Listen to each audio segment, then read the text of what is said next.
जय हिंद दोस्तों, आप सभी को इस वीडियो में स्वागत है।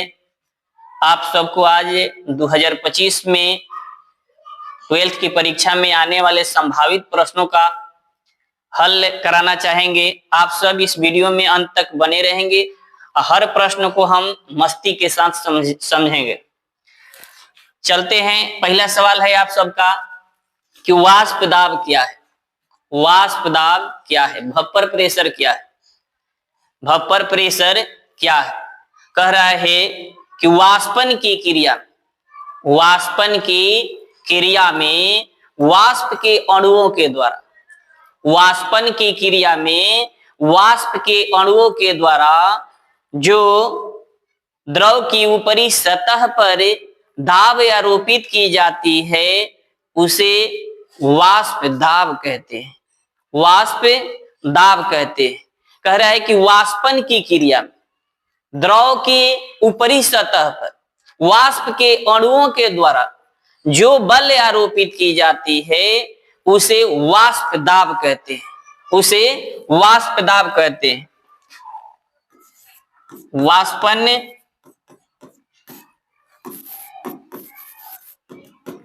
वाष्पन की क्रिया में वाष्प के अणुओं के द्वारा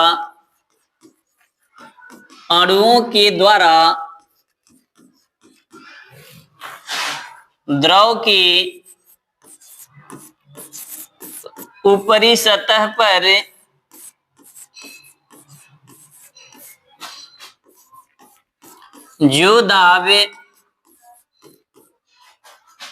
जो बल आरोपित की जाती है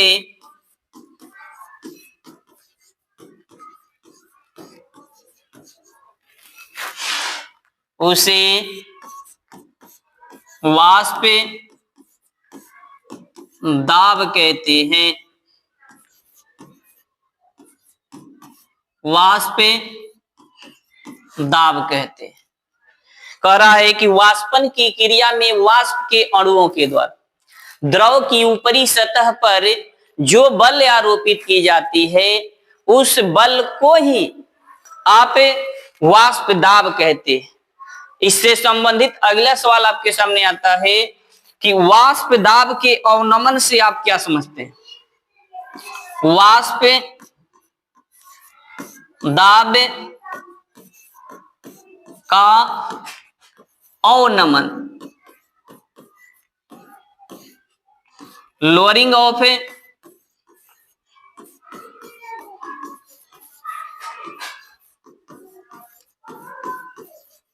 भपर प्रेशर।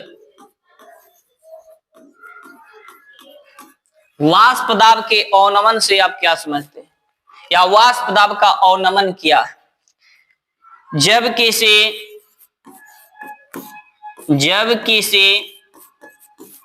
शुद्ध विलायक में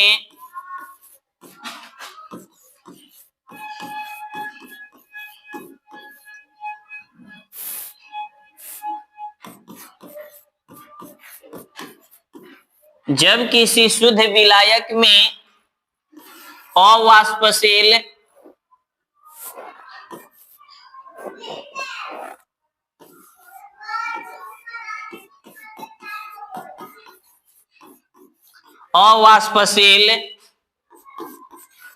विलय को घोला जाता है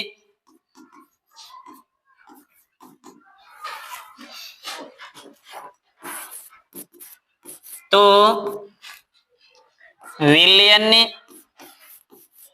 विलयन का वाष्प दाब विलायक के वाष्प दाब से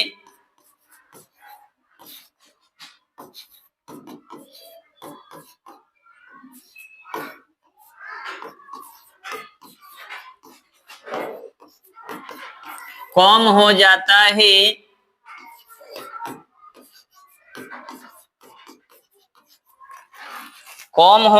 है।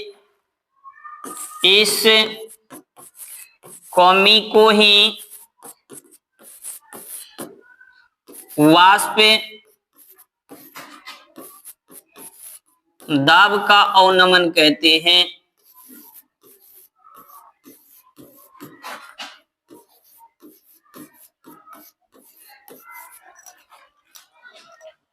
मान लिया कि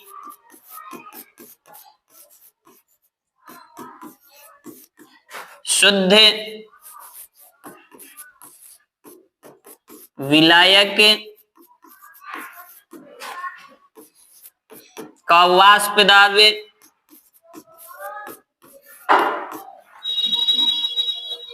पीओ और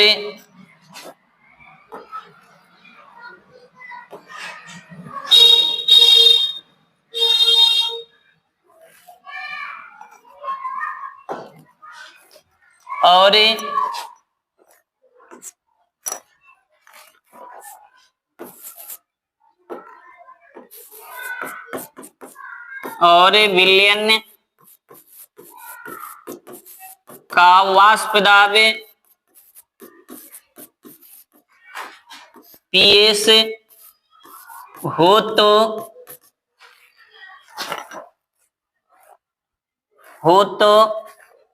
वाष्प दाब का अवनमन बराबर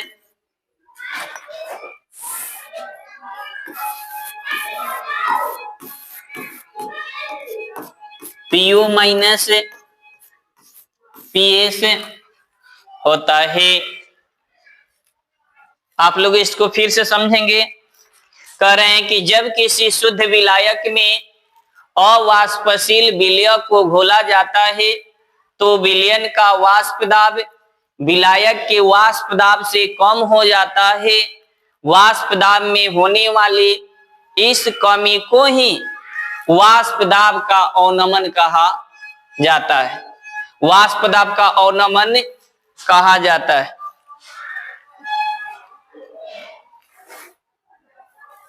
चलते हैं अगले सवाल की ओर। तो आपके सामने सवाल आता है इससे संबंधित, वाष्प दाब का आपेक्षिक अवनमन से आप क्या समझते हैं। आप लोग को 2 नंबर के सवाल में रहता है 2 अंक मिलेंगे इस सवाल पर। अब बहुत ही मस्त सवाल है, आप लोग इसे ध्यान से देखेंगे और याद कर लेंगे। आपकी परीक्षा में संभावित प्रश्न के रूप में रहेगा। तो चलते हैं कि वाष्प दाब के आपेक्षिक अवनमन से आप क्या समझते हैं। कह रहा है कि वाष्प दाब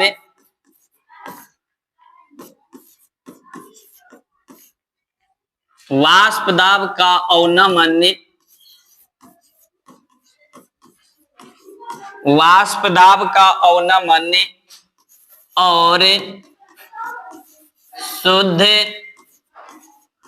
विलायक के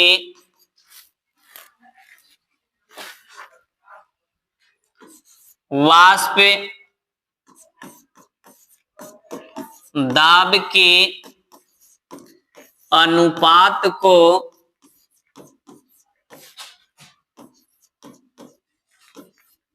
वाष्प दाब का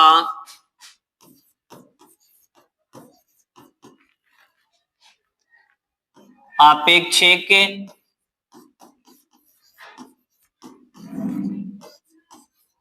अवनमन कहते हैं।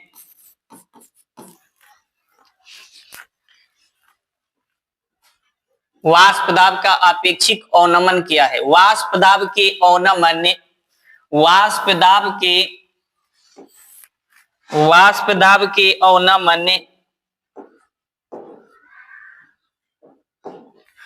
वाष्प दाब के आपेक्षिक अवनमन से आप क्या समझते हैं।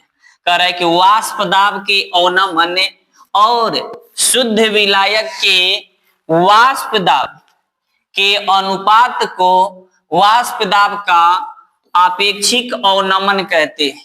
वाष्प दाब का आपेक्षिक अवनमन कहते हैं। वाष्प दाब का आपेक्षिक अवनमन बराबर हो जाएगा आपका पीओ माइनस पीएस बटा पीओ।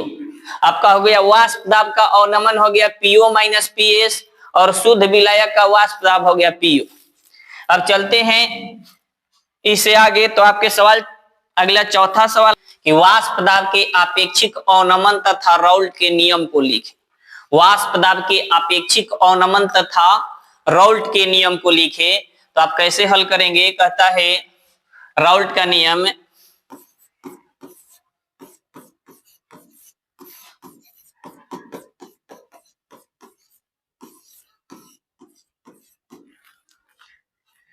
वाष्प दाब का आपेक्षिक अवनमन, वाष्प दाब का आपेक्षिक अवनमन विलयन में उपस्थित, वाष्प दाब का आपेक्षिक अवनमन विलयन में उपस्थित विलयन में उपस्थित विलय के मूल अंश या मूल प्रभाज, मूल अंश या मूल प्रभाज के बराबर होता है। कह रहा है कि वाष्प दाब का आपेक्षिक अवनमन है जो वाष्प दाब का आपेक्षिक अवनमन है जो विलयन में उपस्थित विलय के मूल अंश या मूल प्रभाज के बराबर होता है। वाष्प दाब का आपेक्षिक अवनमन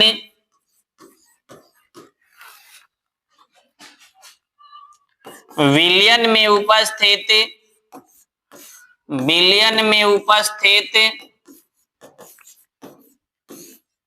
विलय के विलय सॉल्यूट कर देंगे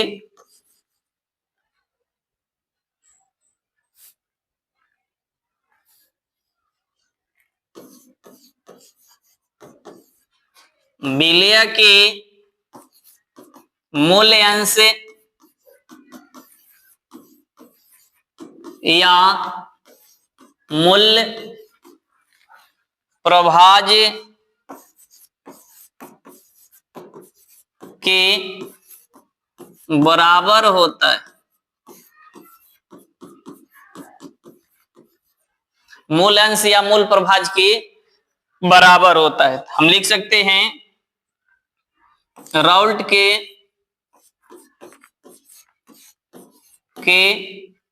नियम से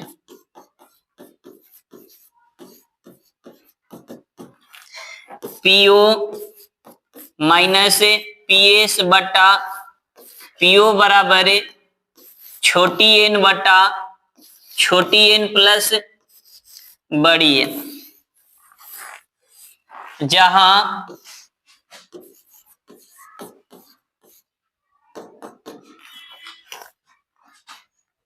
पीओ बराबर शुद्ध विलायक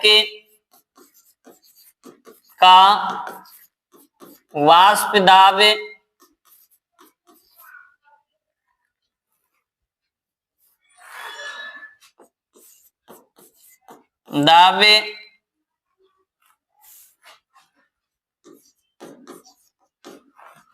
पीएस बराबर विलयन का वाष्प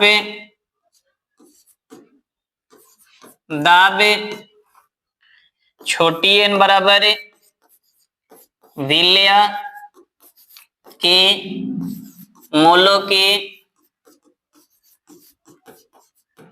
संख्या बड़ी एन बराबर विलायक के मोलों की संख्या, मोलों की संख्या। ध्यान से देखेंगे दोस्तों, आपका सवाल बहुत ही महत्वपूर्ण सवाल है। यह 2 नंबर में पूछता है कि राउल्ट के नियम को लिखे या वाष्प दाब के आपेक्षिक अवनमन तथा राउल्ट के नियम को लिखे। तो राउल्ट के नियम कहता है कि वाष्प दाब का आपेक्षिक अवनमन वाष्प दाब का अपेक्षिक अवनमन विलयन में उपस्थित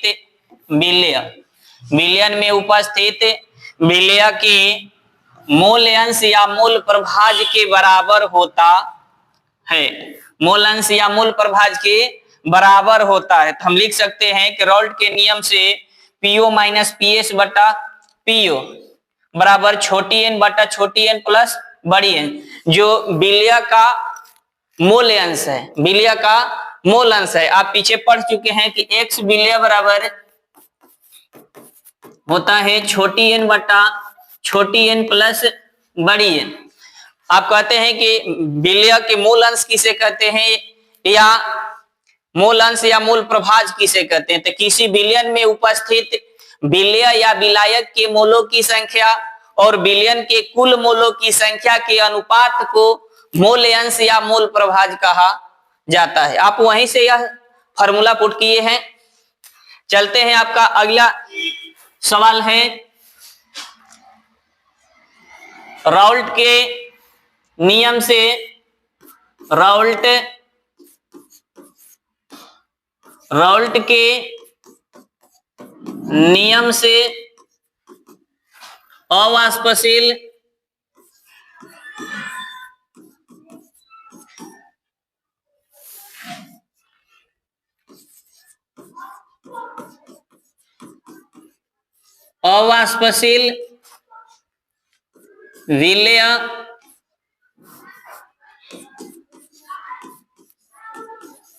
विलय का अणुभार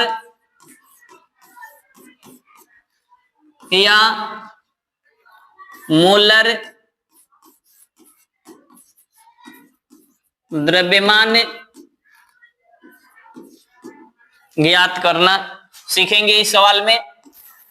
राउल्ट के नियम से आप का सवाल ही 5वां सवाल हो कह रहा है कि राउल्ट के नियम से हम विलय का अणुभार कैसे व्यक्त कर सकते हैं। यह देगा कि राउल्ट के नियम से अवाष्पशील विलय का अणुभार ज्ञात करें। तो कैसे आप निकालेंगे देखेंगे दोस्तों। चलेंगे हम कि हम जानते हैं कि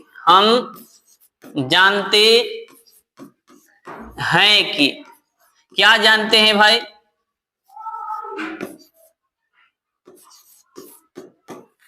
आप कहते हैं कि पीओ माइनस पीएस बटा पीओ।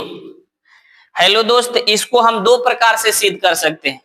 एक स्पेशल तनु विलयन के लिए सिद्ध कर सकते हैं और दूसरा तनु और सांद्र दोनों विलयनों के लिए कर सकते हैं। तो हम पहले सिद्ध करते हैं तनु और सांद्र दोनों विलयन के लिए, उसके बाद आपको अलग से करा देंगे केवल तनु विलयन के लिए। तो देखेंगे इस को हम तनु और सांद्र दोनों पर लागू होने के लिए इसे सिद्ध करेंगे।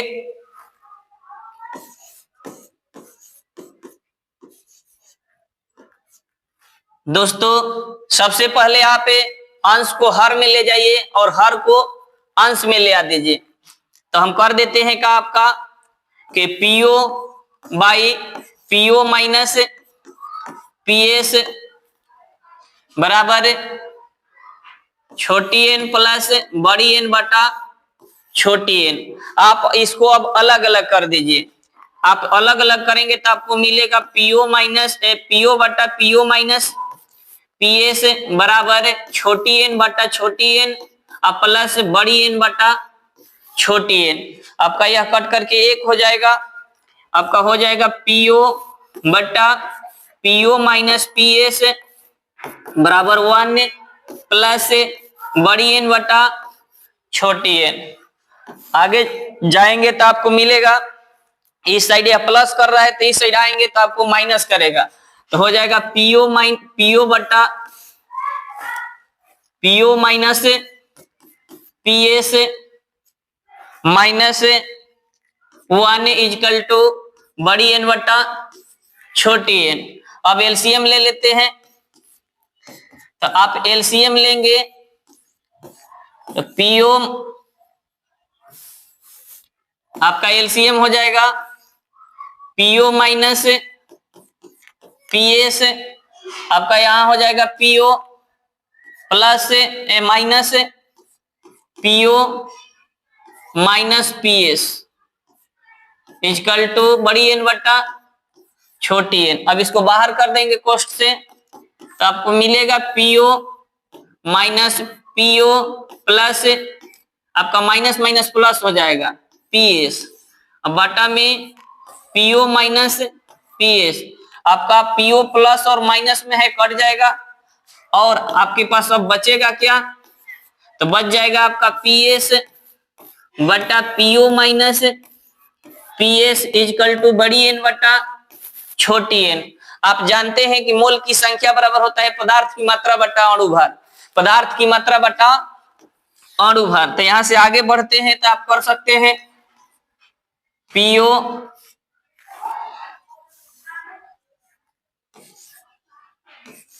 पीएस बटा पीओ माइनस पीएस बराबर छोट, आपका बड़ी एन के जगह पर हम रख दे रहे हैं बड़ी डब्लू बटा बड़ी एम बटा छोटी एन के जगह पर रख दे रहे हैं छोटी डब्लू बटा छोटी एम। आपका डब्लू से सूचित करते हैं वेट को और एम से मोलिक्यूलर मास को या आणविक द्रव्यमान को सूचित करते हैं।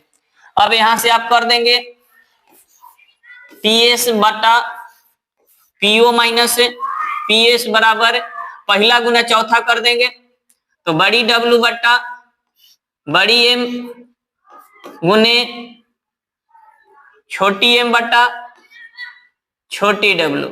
आपको निकालना था बिलिया का अणुभार, तो बिलिया का अणुभार यही है आपका, तो निकाल देंगे छोटी एम बराबर इधर सबको लेकर के आ जाएंगे तो पीओ पीएस बटा पीओ माइनस पीएस इंटू बड़ी एम इंटू छोटी डब्लू बटा में बड़ी डब्लू। यही आपका इक्वेशन हुआ। लिख देंगे नीचे आपकी यह है समीकरण तनु और सांद्र दोनों विलयनों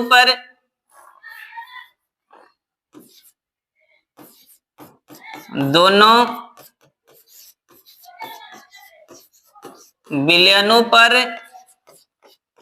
लागू होता है।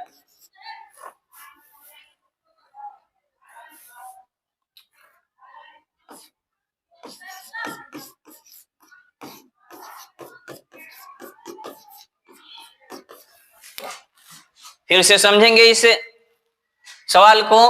कह रहा है कि राउल्ट के नियम से अवाष्पशील विलय का अणुभार कैसे ज्ञात करेंगे या मोलर द्रव्यमान कैसे व्यक्त करेंगे। तो हम लिखेंगे कि हम जानते हैं कि पीओ माइनस पीएस बटा पीओ बराबर छोटी एन बटा छोटी एन प्लस बड़ी एन।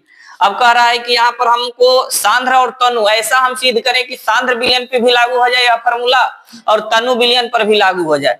तो हमने क्या किया कि अंश को हर में लाया और हर को अंश में ले गया। अब कर दिए उलट दिए सीधे, तो अंश हर को ले गए अंश में तो हो गया पीओ बट्टा पीओ माइनस पीएस बराबर इसको भी ले गए छोटी एन प्लस बड़ी एन बट्टा छोटी एन। अब इसमें क्या किए हम कि इस बट्टा को अलग कर दिए, अलग किए तो हमको मिला छोटी एन बट्टा छोटी एन प्लस बड़ी एन बट्टा छोटी एन मिला। यहाँ से कटा दिए तो आपको एक मिला। अब देखते हैं यहाँ से आगे बढ़ते हैं तो इस साइड में प्लस कर रहा था तो इधर लाए तो माइनस हो गया। यहाँ से जब ही आगे बढ़ेंगे आप तो एलसीएम कर लेंगे। क्या कर लेंगे, तो इसका दोनों का एलसीएम, इसके बट्टा में तो एक छिपा है, दोनों का एलसीएम आप लेंगे तो आपको एलसीएम मिलेगा पीओ माइनस पीएस। आप यहाँ भाग देंगे तो एक मर्त में जाएगा, एक से पीओ से गुना करेंगे तो आपको पीओ मिलेगा। यहाँ से एक से भाग देंगे तो पीओ माइनस पीएस होगा और एक से गुना करेंगे तो आपको पीओ माइनस पीएस प्राप्त होगा। इस प्रकार से कोष्ट हटाएंगे आप तो माइनस माइनस आपका यहाँ पर प्लस हो जाएगा, ये प्लस माइनस कट गया। अब आगे बढ़ते हैं तो आपको बचा क्या, या पीओ पीएस बटा पीओ माइनस पीएस बचा और बराबर के उस साइड बचा बड़ी एन बटा छोटी एन। आप बड़ी एन और छोटी एन का मान रख दिया कि भार बटा अणुभार, भार बटा अणुभार। तो भार को आप डब्ल्यू से सूचित करते हैं वेट को और मोलिक्यूलर मास को एम से सूचित करते हैं। तो बड़ी कैपिटल लेटर के लिए हमने कैपिटल लेटर यूज कर दिया और स्मॉल लेटर के लिए हमने स्मॉल लेटर यूज कर दिया। अब देखें कि स्मॉल लेटर से हम विलय के अणुभार को सूचित किए हैं, तो हमको विलय का अणुभार निकालना था। तो हमने क्या कर दिया कि पहला गुने चौथा और दूसरा गुने तीसरा कर दिया। इसमें से m को बाहर कर लिया और शेष को एक साइड में कर दिया। जो फार्मूला प्राप्त हुआ, इस फार्मूला को आप तनु और सांद्र दोनों विलयनों पर लगा सकते हैं। लेकिन इसी को हम अगले टॉपिक में आपको समझाएंगे कि केवल तनु पर कैसे बनाएंगे, तनु पर यह फार्मूला कैसे लागू होगा। तो चलते हैं, अगला सवाल आपका होगा 6ठा नंबर, वाष्प दाब से संबंधित।